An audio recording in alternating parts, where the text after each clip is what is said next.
মানব সভ্যতার প্রাচীনতম আধ্যাত্মিক ঐতিহাসগুলোর একটি সনাতন ধর্ম, আর তার সাথে জড়িত আরেকটি পরিচিত শব্দ হিন্দু ধর্ম। কিন্তু এই দুটি কি একই, নাকি তাদের মধ্যে রয়েছে সূক্ষ্ম কিছু পার্থক্য? সনাতন চিরন্তন নীতি, হিন্দু ভৌগোলিক সাংস্কৃতিক পরিচয়। সনাতন ধর্ম শব্দটি শাস্ত্রে বহুবার এসেছে। এখানে ধর্ম বলতে কোনো ধর্মীয় দল বা সংগঠন নয়, বরং নীতি, সত্য, আচার ও বিশ্বব্যাপী আইন বোঝানো হয়েছে। কিন্তু হিন্দু শব্দটির জন্ম হয়েছে সিন্ধুনদকে কেন্দ্র করে।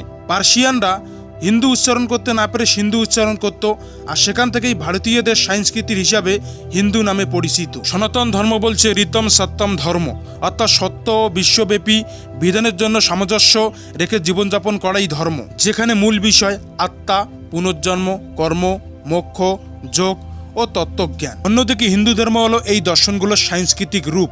এতে আছে উপাসনা পদ্ধতি, মন্দির, দেবদেবীর রূপ, উৎসব, সামাজিক রীতি, যোগ, উপনিষদ, বেদান্ত এসব সনাতন ধর্মের মূল দর্শন। কিন্তু দীপাবলি, দুর্গাপূজা, রথযাত্রা এসব হিন্দুদের ধর্মীয় সংস্কৃতির পরিচয়। তাহলে আপনার কাছে প্রশ্ন, হিন্দু এবং সনাতন কি আলাদা?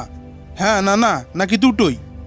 সনাতন ধর্ম হলো শিকড়, হিন্দু ধর্ম হলো তার শাখা পোশাখা। একটি দর্শনের পথ, অন্যটি সেই পথের সংস্কৃতির প্রকাশ। সনাতন ধর্ম বলে আত্মানাং বিদ্ধি, নিজেকে জানো।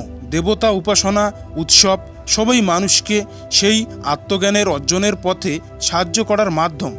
হিন্দু ধর্মর আকার আর সনাতন ধর্মের সেই আকারের অন্তর্নিহিত মৌলিক সত্য।